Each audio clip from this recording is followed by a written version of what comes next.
로마서 2장 1절에서 5절 우리 하나님 말씀 한 목소리로 같이 봉독하도록 하겠습니다. 시작.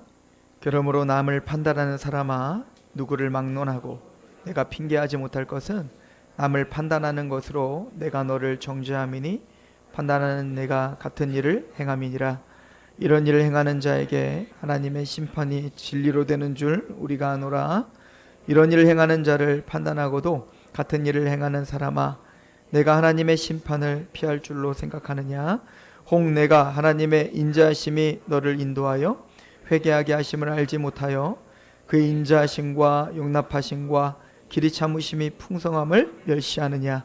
다만 내 고집과 회개하지 아니하는 마음을 따라 진노의 날 곧 하나님의 의로우신 심판이 나타나는 그날에 임할 진노를 내가 쌓는도다.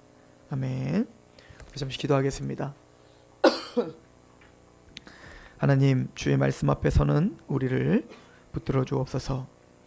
겸허하게 겸손하게 하나님의 말씀 앞에 서 있게 하시옵소서. 전하는 사람의 입술을 주장하셔서 누구보다 겸손케 하나님의 말씀을 말씀답게 선언하게 하여 주시옵시고, 듣는 우리의 생각과 마음을 여시어 그 말씀이 성령님의 조명하심에 의해 깨달아지고 알아지며 또 그 말씀을 추적하는 삶이 있도록 주여 우리를 붙들어 주옵소서. 이 시간도 온전히 하나님께만 영광이 되길 그렇게 원하며 예수 그리스도의 이름으로 감사하며 기도합니다. 아멘.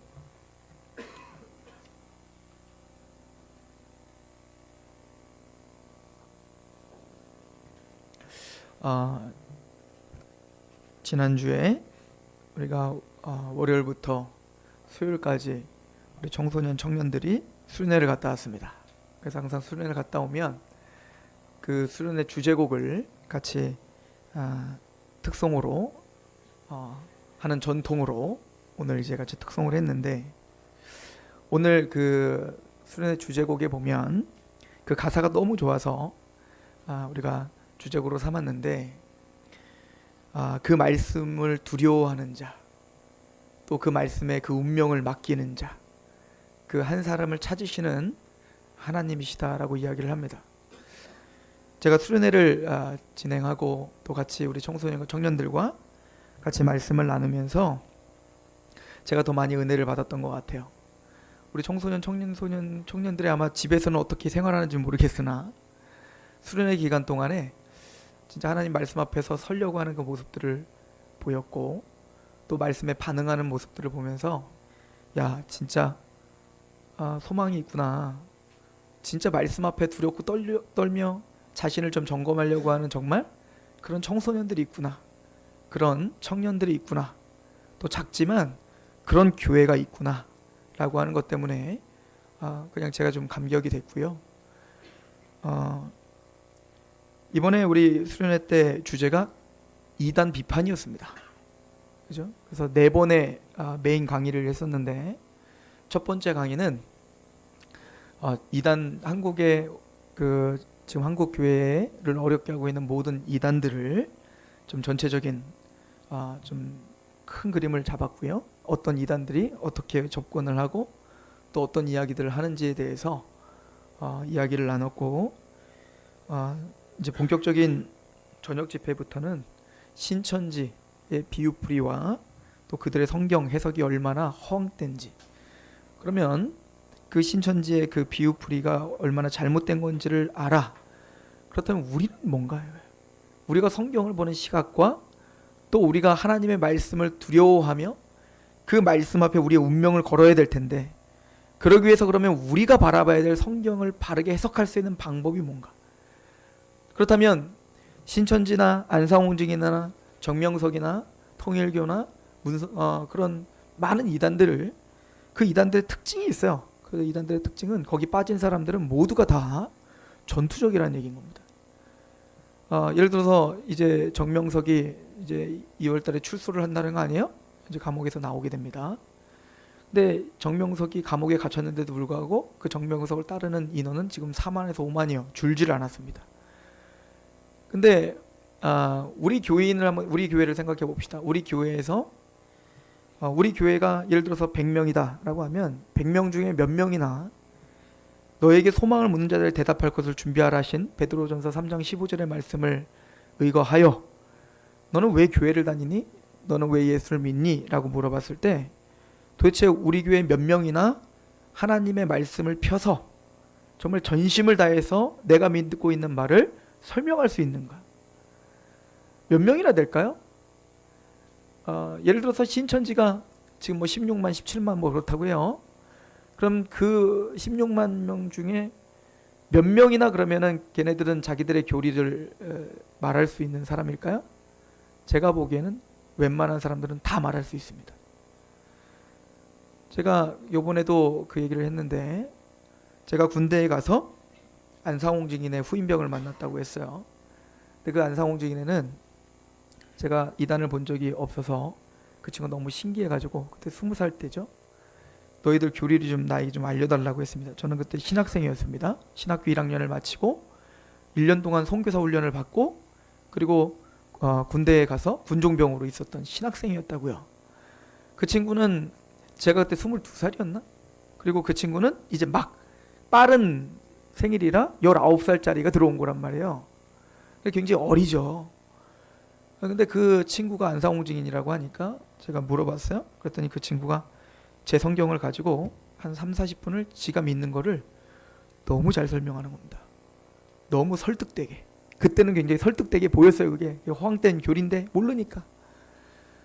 물어봤습니다. 너는 얼마나 거기에 몸을 담았냐? 라고 했더니 3개월 됐답니다. 3개월을 다녔는데 자기가 믿고 있는 걸 분명히 알고 있습니다. 또 미친 듯이 그걸 전하고 있습니다. 제가 그때 충격이 있어서 이단을 그때부터 연구하기 시작했어요. 군대에서. 그리고 우리 복음을 알게 되면 우리의 진리를 알고 진짜를 알게 되면 무엇이 다른지가 분별이 되고 그들이 뭐가 다른지에 대해서 궁금할 수밖에 없겠죠. 그래서 안상홍 증인회를 다 연구하고 이제 군대에 있는 동안에 마침 그 자료들이 있어서 연구를 하고 이제는 제대를 하고 제가 제일 먼저 했던 게 뭐냐면 그 안상홍 증인회 교회를 찾아간 겁니다. 찾아가서 갔더니 어떤 자매와 어떤 나이가 있으신 전도사가 둘이 저에게 왜 왔냐 그래서 그냥 이름이 이뻐서 왔다. 하나님의 교회라는 이름이 이뻐서 왔다. 그렇게 얘기했더니 자기가 믿고 있는 바를 또 1시간 정도를 이야기를 해요. 근데 그 옆에 있었던 애기 엄마가 저한테 뭔 얘기를 하려고 합니다. 근데 이제 이분이 계속 얘기를 하니까 얘기를 못해요. 모든 게 다 끝난 다음에 그 애기 엄마한테 저한테 뭐 할 얘기 있죠. 얘기하시라고 그랬더니 자기는 이곳에 온 지 몇 개월밖에 안 됐는데 자기는 안상홍이 하나님이라고 정말 믿어져서 자기는 아침부터 애기 들러업고 욕을 먹어가며 그리고 미친 듯이 전도를 하러 다닌다 라고 이야기를 하는 겁니다. 물론 이단들은 나쁘죠. 미혹의 영이, 사탄의 영이 그들을 속인 겁니다. 근데 우리 청소년과 청년들과도 우리가 나눴지만 가짜가 진짜 같고 진짜가 가짜 같은 세상에 우리는 살고 있는 겁니다. 제가 원주에 사경회를 인도하러 간 적이 있습니다. 감리교 연합 사경회를 한번 인도하러 간 적이 있는데 기적이죠. 그때는 목사도 아니었는데 제가 거기 가서 설교를 하게 됐었어요. 근데 저희 선배 중에 한 명이 저를 낮에 찾아왔습니다. 그래서 봤더니 그 교회가 신천지 때문에 굉장히 힘들었던 교회였던 것 같아요. 그래서 저한테 이렇게 물어봅니다. 도대체 이단들은 왜 이렇게 열심히 전도하고 왜 이렇게 열정이 있냐? 우리 기존 성도들은 우리 교회만 해도 성교금을 하자면 안 오고 또 설교하는데도 그냥 듣는 둥 마는 둥 하는데 왜 이렇게 모든 이단들은 그렇게 말씀에 열정이 있고 그렇게 막 자신의 삶을 막 뭐 집도 포기하고 가정도 포기하고 다 그러냐? 그래서 제가 대답해 주려고 했지 않겠어요? 왜 그런지? 그랬더니 그 사람이 대답하기 전에 자기가 또 대답을 해요. 이단이니까 그런 거야. 그 정통교회면 그럴 수가 없어. 이게 잘못된 가르침이니까 그렇게 미치게 만드는 거지. 원래는 그렇게 되면 안 돼. 제가 진짜 여기까지 좀 막 욕하고 싶은 마음이 막 들더라고요. 진짜입니까? 사도 바울은 이단이라서 십자가 외에는 알지 않기로 결정했고 헤롯 왕과 그 총독 앞에서 네가 많은 지식이 너를 미치겠구나 라고 사도 바울을 비아냥거렸을 때 나는 미친 게 아니다 라고 이야기하면서 내가 갇힌 거 외에는 다 나와 같이 되기를 원하노라 라고 이야기를 했다면 또 다윗은 시편에 하나님의 말씀은 꿀송이처럼 답니다 라고 했다면, 또 베드로 사도가 너희가 거듭난 것은 썩어질 씨로 된 것이 아니라 썩지 아니할 씨로 됐으니 살아있는 하나님의 말씀으로 되었다. 그래서 너희는 신령한 젖을 사모하듯이 그렇게 신령한 젖을 사모하라. 시편에 보면 여호와의 인자심을 맛보았으면 그리하라. 우리가 진짜 그 하나님의 사랑과 은혜를 복음 가운데 맛봤다면, 우리가 진짜 하나님의 말씀에 그 능력이 있으며 그 말씀이 책망과 교훈과 바르게 함과 의로 교육하고 또 모든 선한 일을 행할 수 있는 능력을 갖출 수 있게 하는 그 근원이라는 걸 사도 바울이 자신의 생명을 걸고 전했다면 그런 말이 나오겠냐 이거예요. 우리는 우리를 좀 돌아볼 필요가 있다는 것입니다. 어제 이제 청소년 수련회를 끝내고 우리가 같이 나눔을 가졌습니다.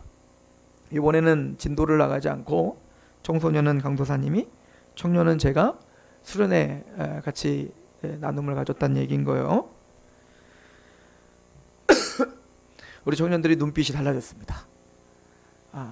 이제 말씀 잘 보게 될 겁니다. 적어도 한 달은 그렇게 하겠지. 근데 그런 이야기를 했습니다. 우리가 너무 이번 수련회에 그러니까 이단들에 대한 이야기를 한다. 이단들 얘기만 하면 얼마나 재미없을까. 근데 그게 역설인 거죠. 이단들 이야기와 그들의 이야기, 잘못된 걸 이야기하다 보니 그러던 바른 것이 뭐냐, 그럼 진짜가 뭐냐를 우리는 강조할 수밖에 없었고, 또 그 이단들이 가르쳐주는 그 성경 해석이 얼마나 우스운 것이며 그게 얼마나 하나님의 말씀에 폭력을 가하고 있는 건지를 봤단 말이에요.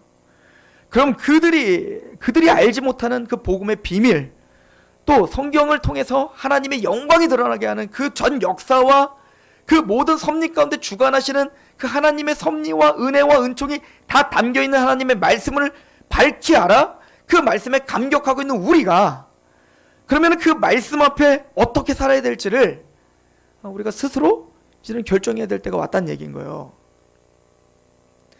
즉 잘못된 것들을 이야기하면서 그럼 바른 게 무엇인지를 더 명확하게 우리가 알고 정립하고 그 말씀으로 바른 길로 가려고 하는 몸부림이 있죠. 이게 바로 신약입니다. 여러분들 신약이 왜 써졌죠? 신약이 써졌던 이유가, 원래는 신약을 써질 이유가 없는데 하도 이단들이 나타났단 말입니다. 이제는 하나님의 예수 그리스도께서 주신 그 복음, 또 사도들이 직접 받은 그 계시로 받은 그 복음이 아니라 자꾸 딴 얘기들을 하기 시작하는 거예요. 교회 안에서. 사도들은 그게 너무 답답했던 겁니다. 예수 그리스도를 통해서 또 사도들을 통해서 전해준 그 사도적 가르침이 희미해지기 시작합니다. 이단들이 나타납니다. 그래서 하나님은 사도들을 통해서 성경을 기록하게 했어요. 왜 딴소리 못하게. 그래서 그렇게 기록하게 놨더니만 교회가 그 사도들의 기록을 보질 않아요. 그리고 또 딴소리 하는 겁니다. 이 역사는 계속 반복되고 있는 것 같습니다. 교회에서 뭘 느끼려고는 하는데, 또 뭔가 하나님의 음성을 들으려고 하는데, 그게 내 음성인지 사탄의 음성인지 하나님의 음성인지 또 그 분별하는 영혼이 갖고 계신 분이 또 계시대요, 따로. 근데 분명한 하나님의 말씀이 기록되어 있는데 그걸 보지 않고 또 다른 무엇인가 음성을 들으려고 하는 이상한 풍조가 교회 안에 침투해 들었단 말입니다. 제가 예전에 20살 때 탁지원 소장님이라고 있어요. 현대종교 이단 그분이 이제 강의를 엄청 잘하십니다. 그분은 달변가입니다. 근데 그분이 강의를 하다가 이단에 대한 강의를 한 2시간 정도를 하시더니 끝에 이런 이야기를 합니다. 여러분들이 사랑하는 부모가, 여러분들이 사랑하는 자녀가 저 건달들에게 린치를 당하고 있다고 한번 보십시오. 여러분들 어떻게 하시겠습니까?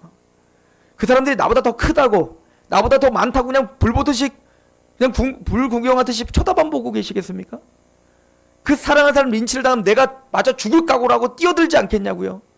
내 사랑하는 자녀를 구하기 위해서, 또 내 사랑하는 부모님을 좀 그 린치를 당하는 것을 어쨌든 고통을 감수해주기 위해서 그 부모를 거꾸로 안고 내가 대신 맞으려고 하는 몸부림이 있지 않겠습니까?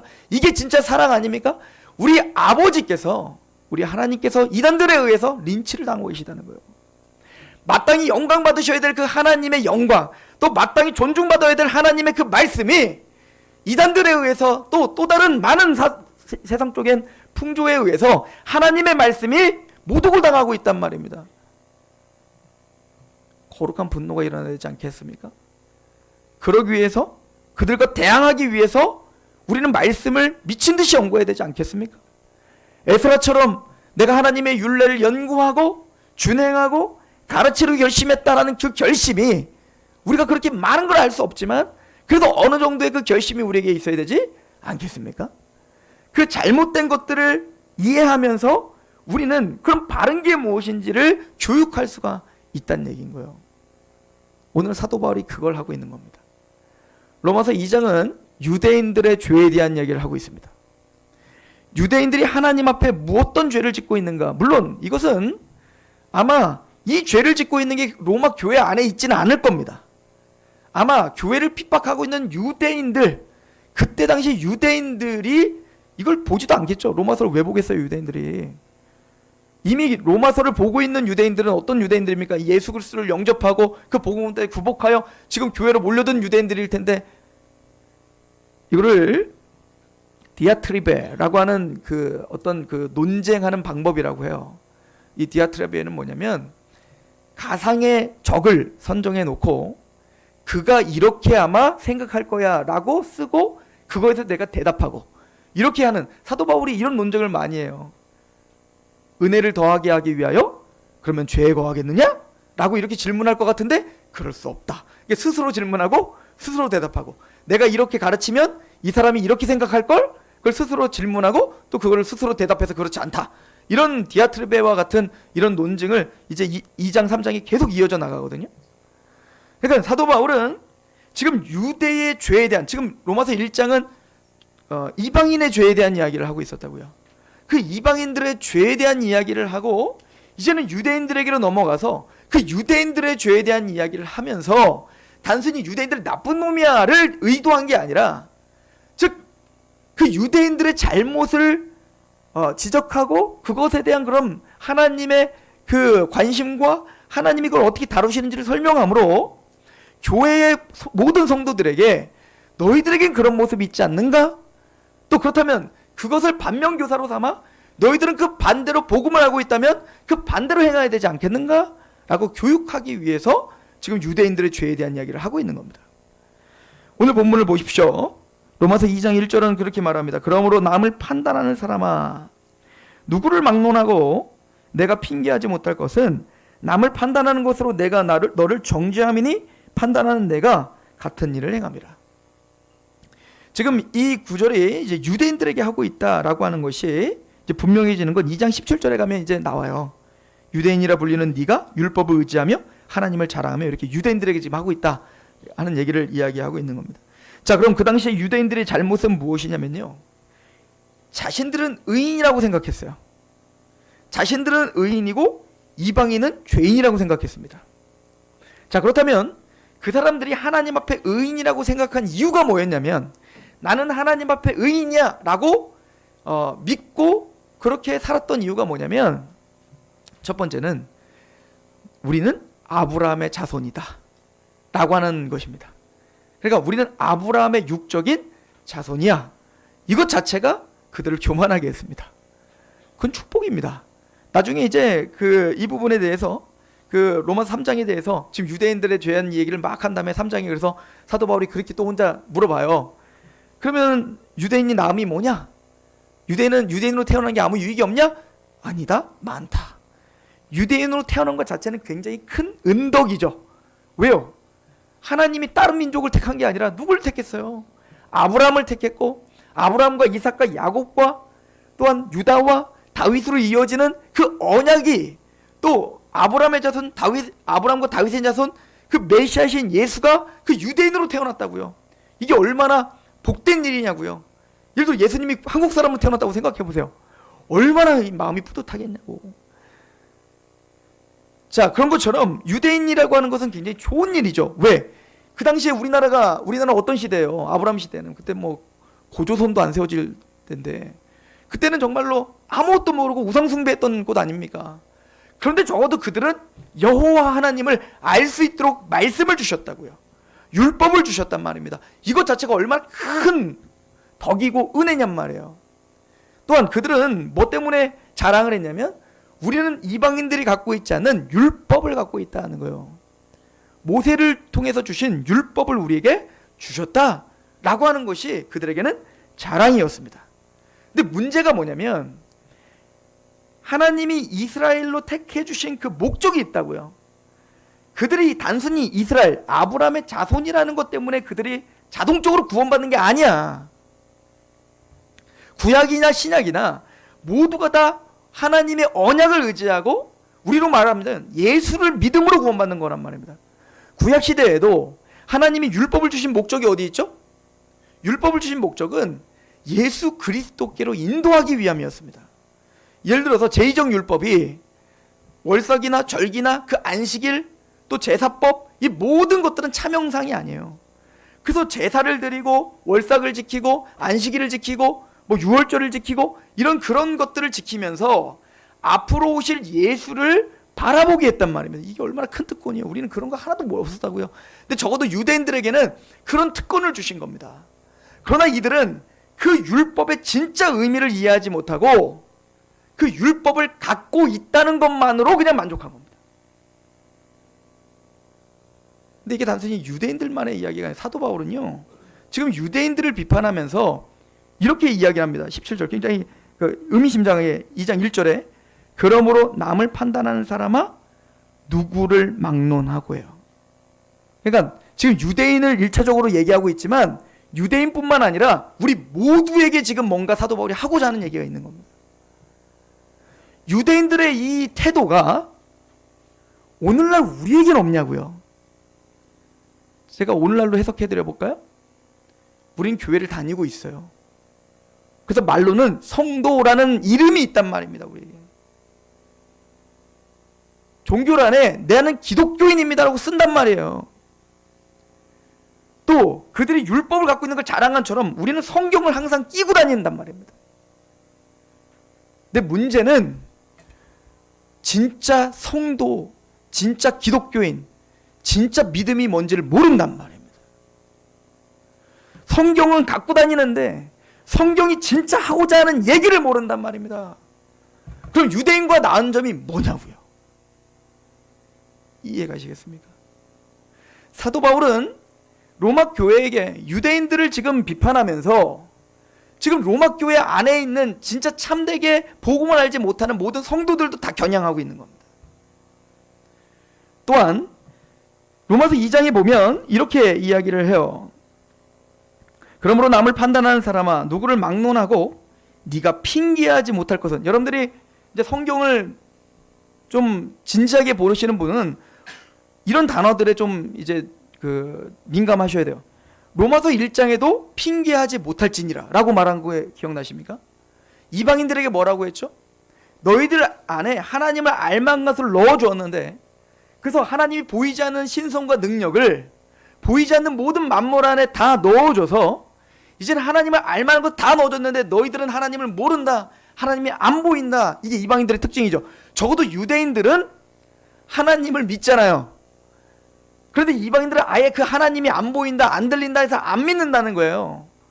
그런데 그들은 하나님의 심판대 앞에 섰을 때 핑계하지 못한다는 겁니다. 왜? 하나님은 분명히 하나님을 인식할 수 있도록 넣어줬다. 우린 영적 존재이기 때문에 하나님을 인식할 수 있도록 얼마만큼 우리에게 보여줬냐면 핑계하지 못할 만큼 심판대 앞에 감히 하나님 앞에 서서 나는 억울합니다. 하나님이 계셨다면 나에게 보여줬다면 나의 하나님을 믿었죠. 하나님의 음성을 들었다면 내가 하나님을 믿었죠 라고 하는 핑계를 감히 대지 못하도록 하나님은 충분히 보여줬다 라고 경고하시는 거죠. 그러니까 심판을 피해갈 수 없다예요. 그런데 그 화살이 누구에게 돌아가냐면 그럼 유대인들은 니들도 핑계할 수 없다. 그 심판대 앞에 섰을 때 내가 유대인입니다, 난 율법을 가졌습니다 라고 하는 것이 그 심판대를 피해갈 수 없다, 이 얘기를 하고 있는 거라고. 그러니까 그러므로 그 이방인들의 죄를 단순히 이방인들만 죄가 아니라 유대인 니들도 바로 그 죄 가운데 있다, 너희들 똑같다 이 얘기인 거예요. 유대인들 너희들도 하나님 앞에 심판받기 합당한 죄인일 뿐이다. 왜? 너희가 율법을 갖고 있다는 걸로 자랑하느냐? 너희들은 율법을 알고 있다는 걸로 자랑하느냐? 근데 정작 너희는 율법을 지키지 않잖아. 율법을 가지고 있고 아는 것이 의인이 아니라 율법을 행하는 게 의인이야. 이 이야기를 사도 바울이 한단 말입니다. 13절 보세요. 하나님 앞에서는 율법을 듣는 자가 의인이 아니요 오직 율법을 행하는 자라야 의롭다 하심을 얻는다는 거예요. 근데 이 사람들의 특징이 뭔지 아세요? 자기들도 율법을 다 지키지도 못하면서 내가 갖고 있는 율법, 그걸 가지고 나는 율법을 갖고 있다는 것만으로 착각하는 거예요. 내가 율법을 다 지켰다고. 이게 굉장히 빠지기 쉬운 함정입니다. 예를 들어서 왜 그런 거 있죠? 우리 청와대에서 근무하는 누군가를 알아. 내가 누군가를 알아. 그럼 사람들이 그러죠. 아니 내가 청와대 민정수석을 내가 알아. 내가 좀 잘 알아. 너 저기 현대에 저기 다니는 그 본사에 있는 상무가 있는데 그 사람이 내 동창이야. 그러면서 사람은 착각합니다. 내가 그 자리에 있다고. 이게요, 우리를 속이는 거예요. 하나님의 율법도 마찬가지예요. 우리는 교회를 다니고 있기 때문에 우리는 당연히 하나님을 안다고 착각합니다. 우리는 성경을 너무 많이 봤어요.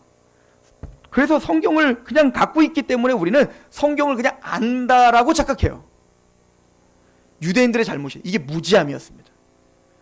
율법이 진짜 하고자 하는 얘기를 전혀 알지도 못하면서도 그러다 보니까 어떻게 될까요?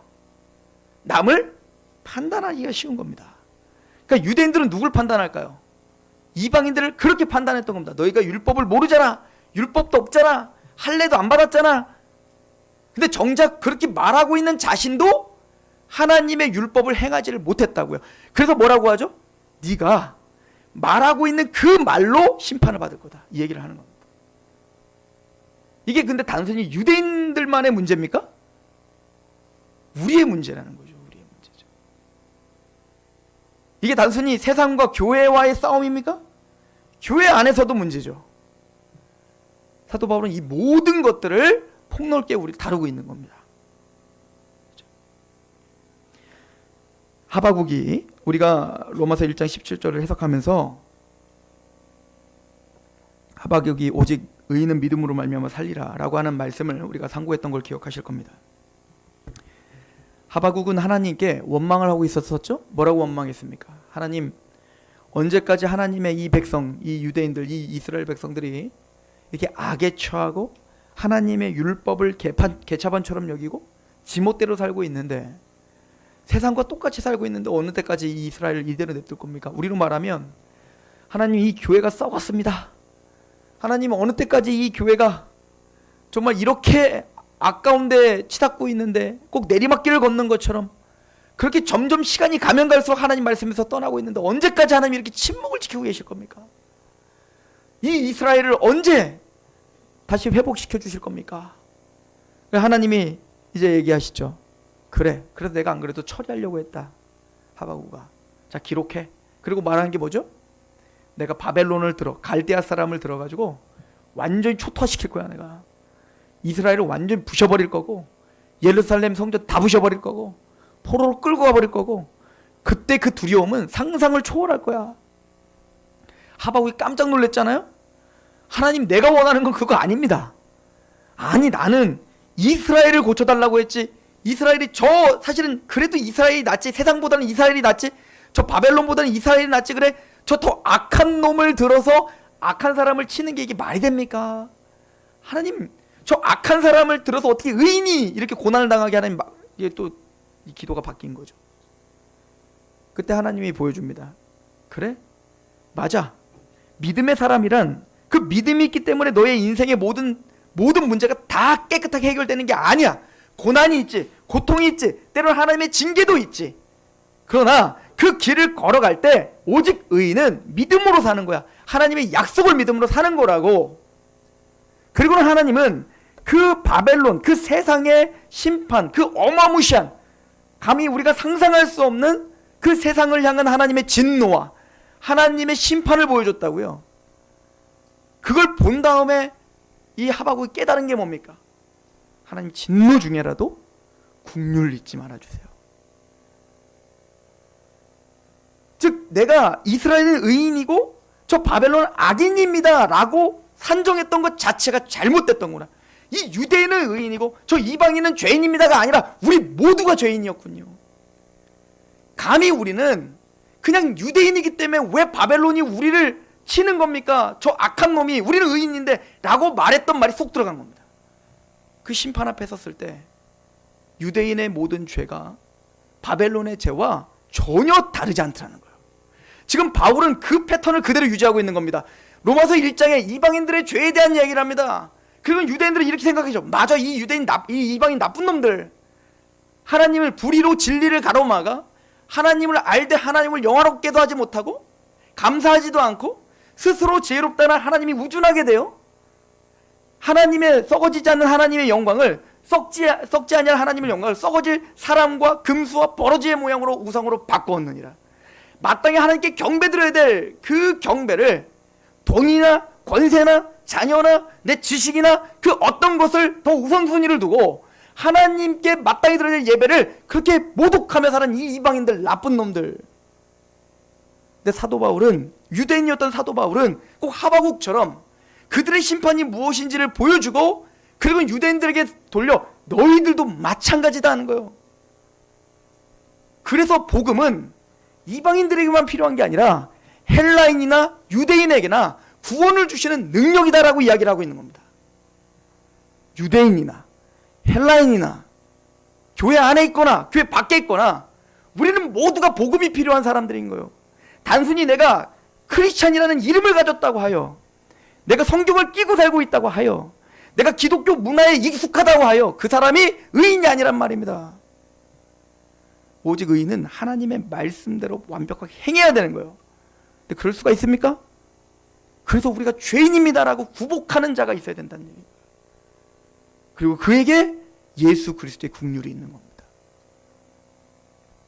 사도 바울은 지금 유대인들을 비판하고 있지만 거기에는 유대인들뿐만 아니라 모든 크리스천들이 마땅히 우리를 바라볼 수 있는 눈을 열고 있는 겁니다.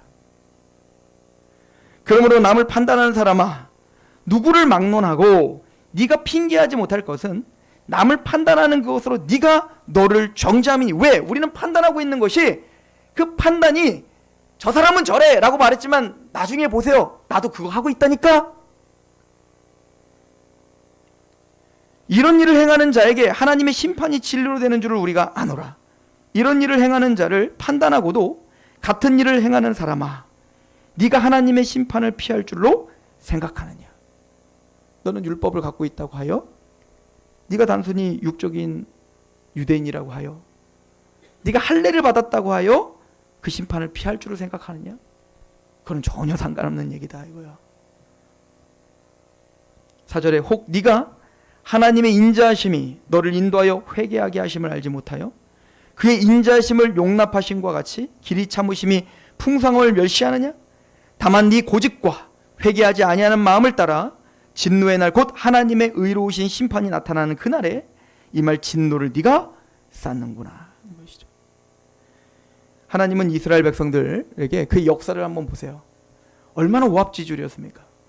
하나님이 홍해를 건너게 하셨고 불기둥과 구름기둥으로 보호하셨고 만나와 메추라기와 반석을 쳐 물을 내서 먹여주셨습니다. 그럼에도 불구하고 이 사람들은 하나님을 영화롭게 하지 못하고 끊임없이 우상 숭배를 했고 금송아지를 만들었고 반역을 했습니다. 그러나 하나님은 그들을 버리지 않고 끝까지 책임져 가나안 땅까지 들어가게 하셨어요. 그럼에도 불구하고 그들은 어떻게 했죠? 사사시대 때 하나님을 왕으로 모시지 않고 자기가 왕인 줄 알아 자기 소견대로 보기 좋은 대로 행하죠. 자기 마음대로 사는 겁니다. 말로는 하나님을 왕이라고 섬겨놓고는 그리고는 자기는 강박하여 지 마음대로 살고 있었죠. 그래서 하나님이 다윗 왕을 세우고 솔로몬 왕을 세우고 그 다음에 많은 왕들을 세웠더니 어떻게 했죠? 그 왕들이 이제는 타락하더라는 거예요. 하나님 그럼에도 불구하고 오래 참으셨습니다.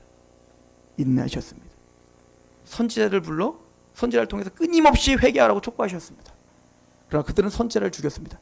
마침내는 아들까지 죽여버렸습니다. 그게 십자가 사건이죠.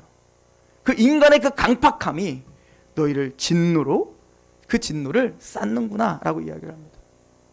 그러면서 사도 바울이 하는 얘기는 그러므로 유대인들아 너희들에게도 그래서 복음이 필요하다는 거예요.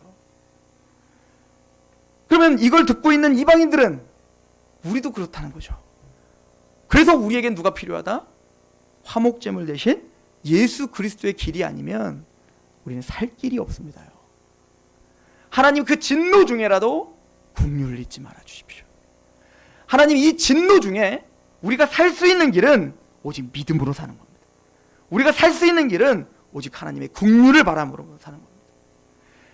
많은 원망이 많았던 이 하박국이 그 모든 죄에 대한 하나님의 진노와 심판을 본 결과 고백한 게 무엇인가? 무화과 나뭇잎에 열매가 없고 나에게 소출이 없고 외양간에 소가 없고 모든 것이 없어질지라도 나는 주 여호와 하나님이 나에게 주신 구원으로 말미암아 기뻐합니다. 그 구원의 감격, 예수를 우리가 알았다는 것, 예수님의 십자가가 우리는 여전히 남을 판단하며 여전히 쓰러지며 연약하지만 그러나 그 오래 참으심과 그 인자하심이 우리를 인도하여 지금도 견인하시는 그 하나님의 은혜를 알아. 우리는 그 유대인들처럼 그 인자하심과 용납하심과 오래 참으심을 멸시하지 않고 우리는 그 오래 참으심을 찬양하고 경배하는 자인 거예요. 베드로는 예수님을 3번이나 부인했습니다. 저주하며 부인했습니다. 그러나 자신에게 또 찾아오신 예수님에게 사랑한다 고백을 했습니다. 그게 우리 모습인 거예요. 완벽할 수 없습니다. 때로는 우린 또 남을 판단합니다. 또 판단하는 것을 우린 또 지키지도 못합니다. 그러나 적어도 그래서 옳다 하지 마시기 바랍니다. 유대인들의 그 잘못을 답습하지는 마십시다. 그리고 또 우리가 갖고 있는 형식이 신앙이라고 착각하지 맙시다. 내가 진짜 믿음에 있는가? 또 내가 정말 하나님의 말씀을 이해하려는 마음이 있는가? 나는 육적 이스라엘이 아니라 정말 영적 이스라엘, 마음의 할례, 즉 우리는 겉으로 세례를 받은 사람인가 아니면 성령 세례를 받은 사람인가? 이에 대한 진지한 고찰이 우리에게 있어야 될 줄로 믿습니다. 하나님은 우리를 오래 참으시고 또 용납하시고 인자하심으로 인도하고 계십니다. 그 하나님의 사랑을 멸시하지 마시기 바랍니다. 기도하겠습니다. 하나님, 우리는 또 쓰러집니다. 또 넘어집니다. 하나님께 감사하기보단 원망하기가 더 빠른 자들입니다. 하나님의 말씀으로 내 마음을 저 복종시키고 구복하기보단 남을 판단하는 게 더 쉬운 사람들입니다. 그러나 그런 우리를 이 자리에 있게 하셨고 복음을 알게 하셨고 또 용납하시고 또 용서하시는 그 무한하신 그 십자가의 사랑 앞에 감격하게 하셨습니다. 그 사랑에 강권하여 우리가 예배하고 그 사랑에 강권하여 오늘도 새로운 소망을 갖고 살 수 있는 자들입니다. 하나님, 그 긍휼을 잊지 마라 주시옵소서. 오직 의인은 믿음으로 산다 하셨는데 그 언약을 붙들고 그 약속과 그 긍휼을 붙들고 한 주간 더 승리하게 하시옵소서. 내 믿음이 떨어지지 않도록 내가 간구하였다라고 하셨던 주님의 말씀처럼 우리의 믿음을 지키시고 온전케 하시는 주 예수를 바라보게 하옵소서. 예수님의 이름으로 감사하며 기도합니다. 아멘. 찬양합시다.